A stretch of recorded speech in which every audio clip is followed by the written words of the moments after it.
Alright, I connected up the power switch buttons and the power switch lead, but there's no HD lead for the green flashing light, so I don't have to worry about hooking that up. And the only other two I had to hook up was the reset switch and the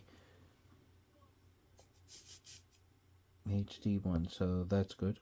So that's all hooked up.